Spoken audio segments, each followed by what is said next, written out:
मन के जीते जीत है, मन के हारे हार, हार गया जो बिना लड़े उस पर है धिक्कार। नमस्कार दोस्तों, मेरा नाम है जितेंद्र कुशवाहा और स्वागत है आपका हमारे इस YouTube चैनल गणित गुरु पर। आपने प्रीवियस वीडियोस में देखा होगा कि हमने स्टार्ट किया है कक्षा 10 गणित में, उसका हम अध्याय एक का नाम है हमारा वास्तविक संख्याएं।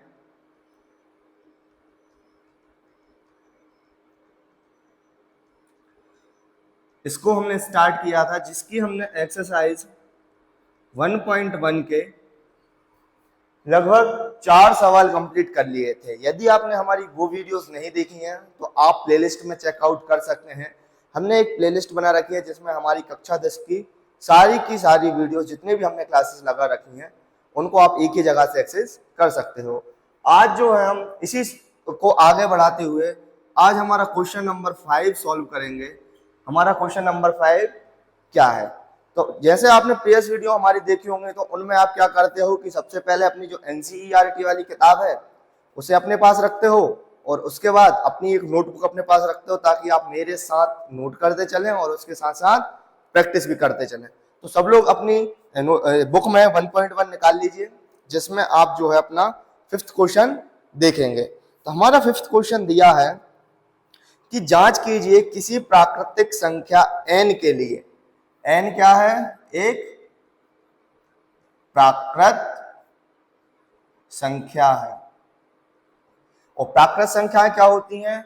जो 1 से स्टार्ट होती हैं और अनंत तक बढ़ती चली जाती हैं। प्राकृत संख्याओं से परिचित हैं आप?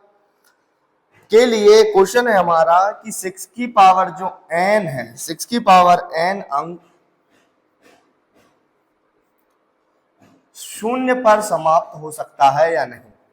ये हमारा 5th क्वेश्चन दिया है। क्वेश्चन को आप ध्यान से समझिए कि n का मान हमें क्या रखना है। यहाँ पर क्वेश्चन में दिया है कि n का मान रखना है हमें क्या? प्राकृत संख्या।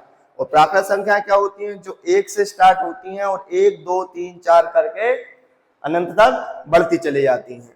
उसके लिए हमें बताना है कि 6 की पावर n अंक जो है वो शून्य पर समाप्त हो सकता है कि नहीं। तो हमें इसका एक्सप्लेनेशन देना है। तो यहां लिखेंगे, इसका अगर हम सॉल्व करें तो यहां लिखेंगे कि हमें ज्ञात है कि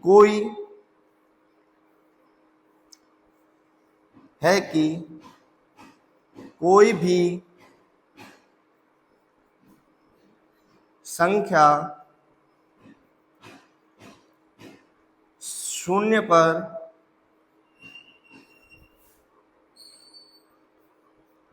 तभी समाप्त होती है जब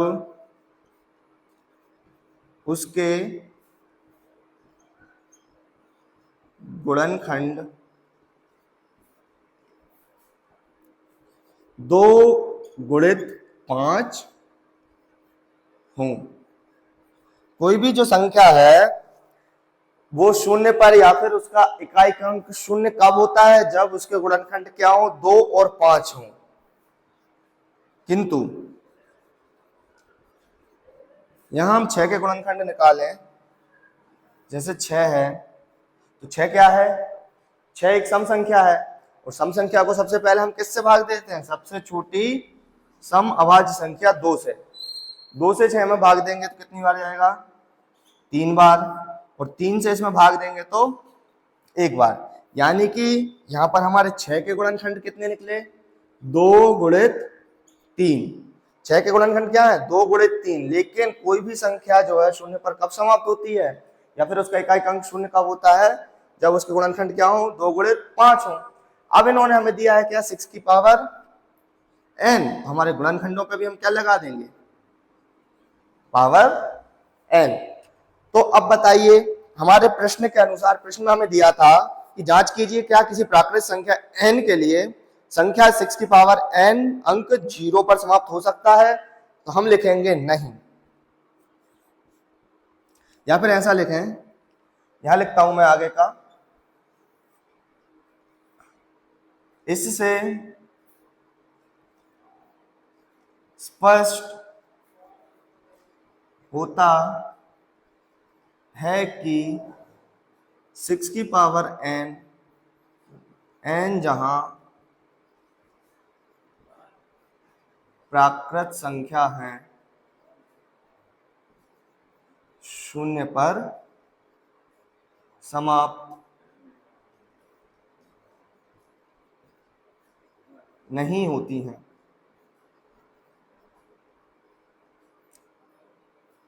हो गया।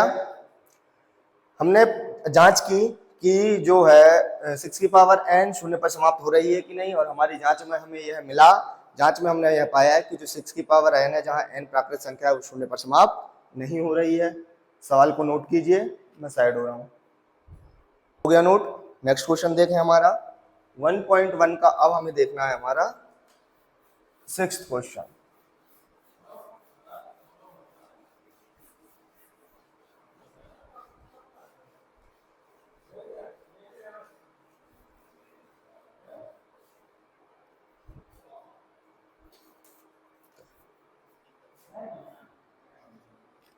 सिक्स क्वेश्चन क्या दिया है कि व्याख्या कीजिए कि 17 गुणित 13 गुणित 13 प्लस 13 और 7 गुणित 6 गुणित 5 गुणित 4 गुणित 3 गुणित 2 गुणित 1 प्लस 5 भाज्य संख्या है और क्यों। तो हमें दो बताना है। तो हम सबसे पहले पहला नोट करें हमारा कि जो 7 गुणित 11 गुणित 13 प्लस 13, इसके अंदर भी हमें दो सवाल दिए हैं। तो हम पहला नोट करते हैं और इसको सॉल्व करते हैं। तो हमें संख्या दी है कि 7 गुणित 11 गुणित 13 प्लस 13। हमें ये बताना है कि क्या ये भाज्य है, और है तो क्यों। तो देखिए, इन दोनों में जो प्लस का चिन्ह लगा है, इससे स्पष्ट होता है कि हम इन दोनों में से अगर कोई संख्या समान है तो उसे कॉमन लेके क्या लिख सकते हैं, बाहर लिख सकते हैं। तो हमने इन दोनों में देखा कि समान क्या है, 13। हमने 13 को बाहर लिखा, और यहाँ लिखेंगे 7 गुणित 11 प्लस 1। 7 गुणित 11 प्लस 1 आ गया, क्योंकि 13 हमने यहाँ से कॉमन ले लिया, तो 13 एकम 13। अब देखिए, इसका गुणा हम वापस अंदर करेंगे तो हमें वापस से ये समीकरण प्राप्त हो जाएगा। 7 का 11 हम गुणा करेंगे, कितना हो जाएगा, 77 प्लस 1। और 77 और 1 कितने हो जाएंगे, 78, और ब्रैकेट खोलेंगे तो इसका चिन्ह का एक आ जाएगा, गुणा का, और इंटू 1। भाज्य संख्याओं की क्या परिभाषा होती है, भाज्य संख्याएं वे होती हैं जिनमें एक और स्वयं के अलावा भी किसी अन्य संख्या से भाग चला जाए। हमने यहाँ मूल संख्या मानी 18, तो इसमें एक के अलावा किससे और भाग जा रहा है, 13 से। तो यहां लिखेंगे कि भाज्य संख्या की परिभाषानुसार दी गई संख्या भाज्य है। स्पष्ट हुआ। अब इसी में हमें एक और सवाल दिया है। क्या दिया है कि 7 गुणित 6 गुणित 5 गुणित 4 गुणित 3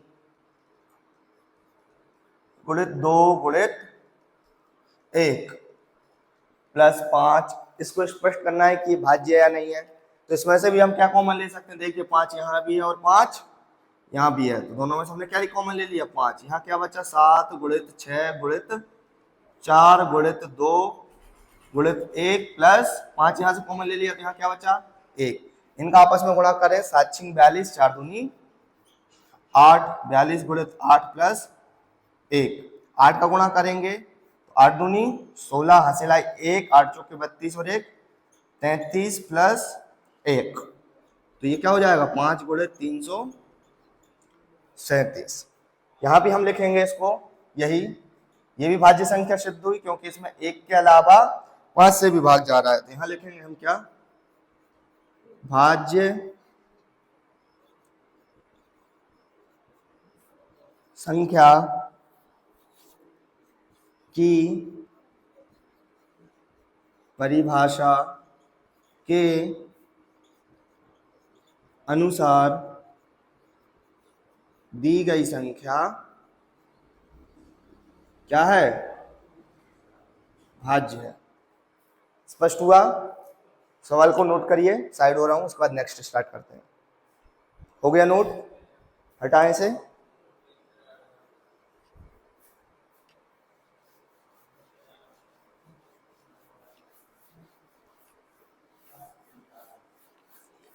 इसके बाद हमारा क्वेश्चन आता है 7th और इस एक्सरसाइज का लास्ट क्वेश्चन। इस एक्सरसाइज का हमारा लास्ट क्वेश्चन जो है 7th है, और वो क्या कह रहा है? हमारा 7th क्वेश्चन है कि किसी खेल के मैदान के चारों ओर एक वृत्ताकार पथ है। तो मान लिया हमने क्या है, ये एक खेल का मैदान है, इसके चारों ओर क्या है? एक वृत्ताकार पथ है। मान लीजिए ये वृत्ताकार है, ठीक है। इस पर क्या करते हैं कि दो खिलाड़ी चक्कर लगा रहे हैं। कौन कौन है? एक सोनिया है और एक रवि है। सोनिया जो है, सोनिया को इसका एक पूरा चक्कर लगाने में कितने मिनट लग रहे हैं? 18 मिनट लग रहे हैं। और रवि को इसका चक्कर लगाने में 12 मिनट लग रहे हैं। इसके बाद उन्होंने बोला है कि वह एक ही स्थान से चलना प्रारंभ करते हैं। अब उन्हें पुनः घूमकर एक ही स्थान पर, जहां भी वो मिले, एक ही स्थान पर मिलना है, तो वो कितने समय बाद मिलेंगे? यानी कि एक ही स्थान पर एक ही समय, मतलब ऐसी अपन को कोई बात समझ में आ रही है कि कुछ कॉमन की बात हो रही है? किसकी बात हो रही है? कॉमन की बात हो रही है। और किसकी बात चल रही? समय की बात चल रही है कि वह पुनः कितने समय पश्चात एक ही स्थान पर मिलेंगे। कुछ कॉमन चाहिए, दोनों में चाहिए, तो और जितने जल्दी हो सके उतने जल्दी चाहिए, यानी कि सबसे कम दोनों में हो और गुणज हो। क्या निकालना है अपन को? अपन को निकालना है इसमें एलसीएम। लेकिन अपन सबसे पहले क्या लिख लेते हैं जो हमें दिया है। क्या दिया है? हमें दिया है कि सोनिया जो है वो अपना एक चक्कर कितने समय में लगा रही है? 18 में। और रवि जो है वो कितने में लगा रहा है? 12 में। अब हमें निकालना क्या है? इसका एलसीएम निकालना है। एलसीएम निकालना है तो हमें सबसे पहले क्या निकालने होंगे? गुणनखंड भाई। 2 से काटेंगे, 2 × 18, 3 × 3 = 9, 3 × 3। तो हमारे जो हैं 18 के क्या निकले? गुणनखंड 2 × 3 × 3। अब हम 12 के और निकाल लें, तो 2 से काटेंगे तो 2 × 6 = 12, 2 × 3 = 6, 3 × 3। तो 12 के निकाले तो क्या आ गए? 2 × 2 × 3 निकाल लिए हमने गुणनखंड। अब हमें निकालना है, क्या निकालना है? एलसीएम। किसका किसका निकालना है? 12 और 18 का। अब इनमें हम कॉमन देखो, पेयर बनाओ। इसमें क्या? 1 2 का पेयर बन रहा है, तो 2 को हम कितनी बार लिख लेंगे? एक बार। और एक पेयर बन रहा है 3 का, तो इस 3 को हमने कितनी बार लिखा? एक बार। अब बचा क्या? 2 बचा और 3 बचा, तो इनको भी हम क्या करेंगे? इनको भी हम लिख लेंगे। अब इनका आपस में गुणा करें, 2 × 3 = 6, 2 × 3 = 6, और 6 × 6 = 36। इनका एलसीएम क्या आया? 36। यानी कि सोनिया और रवि जो हैं वो कितने मिनट बाद एक ही स्थान पर मिलेंगे भाई? 36 मिनट बाद। कितने मिनट बाद? 36 मिनट बाद। ठीक है, तो ये हमारा 7th क्वेश्चन भी सॉल्व हुआ, और इसी के साथ हमारी जो क्लास 10th वास्तविक संख्याओं की जो एक्सरसाइज 1.1 है वो कंप्लीट होती है। इस एक्सरसाइज की हमारी कुल 3 वीडियो हैं, जिसमें हमने पहली वीडियो में पूरा बेसिक कॉन्सेप्ट समझाया, इसके साथ पहला और दूसरा क्वेश्चन सॉल्व कराया। हमारी सेकंड वीडियो में हमने 3rd और 4th क्वेश्चन को कंप्लीट किया है। आपने देखा होगा कि इन क्वेश्चनों में बहुत सारे क्वेश्चन हैं, इसलिए हमें 2 वीडियो लगे। और हमारी जो 3rd वीडियो है इसमें मैंने 5th, 6th और 7th क्वेश्चन कंप्लीट कराया। इसके साथ ही हमारी 1.1 एक्सरसाइज कंप्लीट होती है। इसमें जो भी यदि आपको कोई भी डाउट लग रहा है तो हमें कमेंट सेक्शन में ज़रूर बताएं, और बाकी वीडियोस देखने के लिए हमारी प्लेलिस्ट पर जरूर जाएं। आज की वीडियो के लिए बस इतना ही। Thank you.